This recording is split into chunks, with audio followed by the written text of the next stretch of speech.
একটি শিরোনাম চোখে পড়ছিল, সেটি হচ্ছে কালাজ্বরের ঝুঁকিতে 3,80,00,000 মানুষ। আমরা ডেঙ্গু নিয়ে কথা বলি, বিভিন্ন রোগ নিয়ে কথা বলি, কিন্তু মশাবাহিত আরও একটি রোগ কালাজ্বর, যেটিতে আমরা দেখতে পাচ্ছি 3,80,00,000 মানুষ ঝুঁকিতে আছে এমনটি বলা হচ্ছে, সেটি নিয়ে খুব একটা আলোচনা হয় না। আজ একটু আলোচনা করতে চাই। আমাদের সাথে জ্যেষ্ঠ জনস্বাস্থ্য বিশেষজ্ঞ ডাক্তার আবু জামিল ফয়সাল যুক্ত আছেন এই মুহূর্তে। শুভ সকাল, স্বাগত জানাচ্ছি আপনাকে ৭১ সকালে। শুনছিলাম যে বিশ্বব্যাপী কালাজ্বর একটি নেগলেক্টেড ট্রপিক্যাল ডিজিজ এবং সময় মতো চিকিৎসা না হলে এই রোগে প্রায় ৯৫% রোগীরই মৃত্যুও হতে পারে।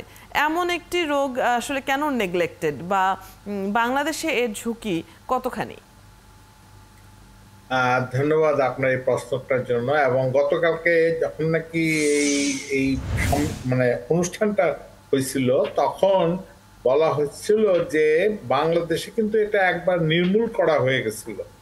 আমরা ২০১৭-১৮ থেকে ২২ পর্যন্ত অলমোস্ট এটা ময়মনসিংহের ফুলপুর উপজেলা এবং ওই অঞ্চলে ওই দিক থেকে আরো কতগুলো উপজেলা এবং ডিস্ট্রিক্ট মানে এই রোগের প্রাদুর্ভাব ছিল, কিন্তু এটাকে নির্মূল করা হয়ে গেছিল।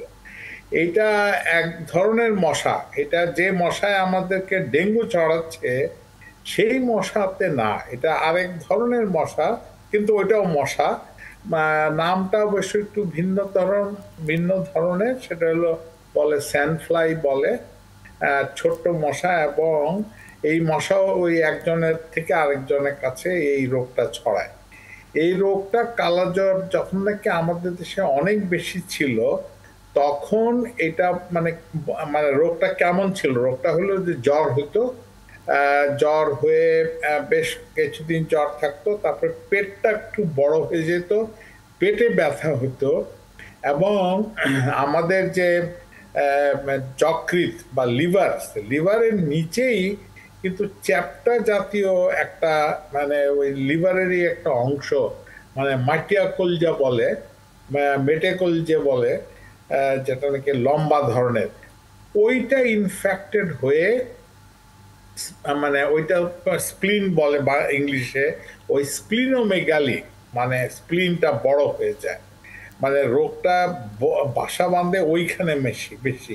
আর এছাড়াও শরীরের মধ্যে বড় বড় গুটি হতে পারে, গুটিটা পেকে যেতে পারে, এবং মানুষের যদি চিকিৎসা ঠিক মতো না হয় তাহলে মানুষ মারাও যেতে পারে।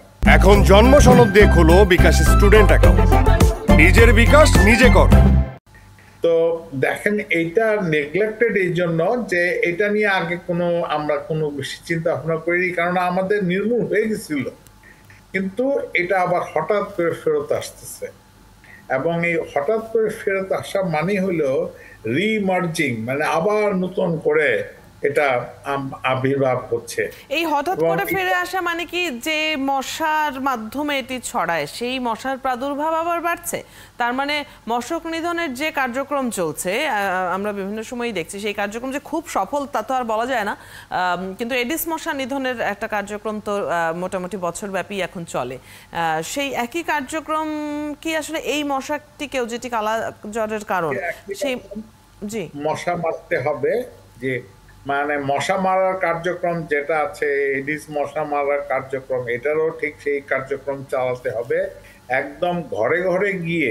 এটা মশাটা আবার ঠিক এরকম যে ঘরে ঘরে অবস্থান করে, এবং সেইখানে মশা মারতে হবে, এবং আবার পাশাপাশি খুব দ্রুত চিকিৎসাও করতে হবে।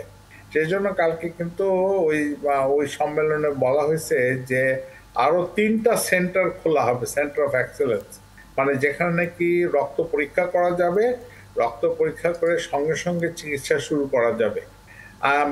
মানে অনেকেরই হয়তোবা খেয়াল আছে হয়তোবা যে আমরা বিগত দিনে বলতাম যে ব্রহ্মচারী ইনজেকশন, মানে বড় ধরনের একটা ইনজেকশন দেওয়া হয়, বড় ধরনের না, মানে ইনজেকশনটা ওই স্যালাইনের থ্রু দিয়ে ৩-৪ ঘন্টা পর্যন্ত এই ইনজেকশনটা দিতে সময় লাগে। সেই জন্য রোগীটাকে আবার শনাক্ত হওয়ার সঙ্গে সঙ্গেই তাকে ভর্তি করতে হবে, মানে উপজেলা হেলথ কমপ্লেক্স বা কোনো একটা স্বাস্থ্য কেন্দ্রে ভর্তি করতে হবে, করেই ওই ইনজেকশনটা দিতে শুরু করতে হবে। তা না হলেই মানে রোগীটার অবস্থা কিন্তু ক্রমশই মানে খারাপের দিকে চলে তাহলে যাবে। একদম প্রাথমিক লক্ষণগুলো একটু পরিষ্কার করে জেনে নিতে চাই। আপনি বলছিলেন যে পেট ফুলে যাওয়া, সেটি কি একদম শুরুর দিকেই হয় জ্বরের পরপরই? জ্বরের সঙ্গে সঙ্গে এটাও হইতে থাকে, দুর্বল হয়ে যায়, খুবই দুর্বল হয়ে যায়, খেতে চায় না।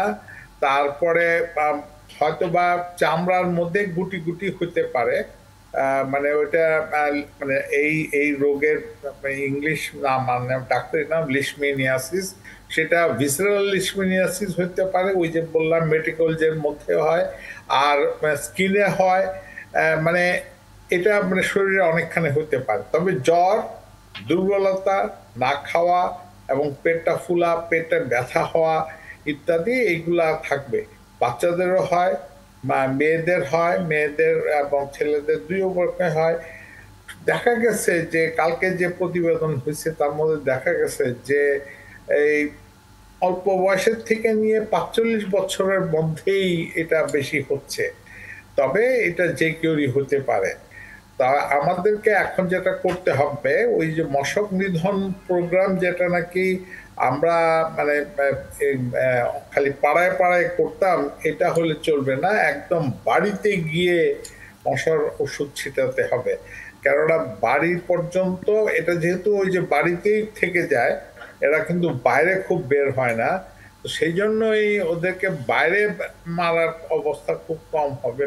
বাড়ি বাড়িতে যেতে হবে, রোগী শনাক্ত করার জন্যই জ্বর আর এরকম হইলে পরে তার রক্ত পরীক্ষা করতে হবে, দরকার পড়লে ওই ওই বাচ্চা বা যে বয়স্ক যার হইল তাকে হাসপাতালে এনে ভর্তি করতে হবে এবং ওই ইনজেকশনটা শুরু করতে হবে।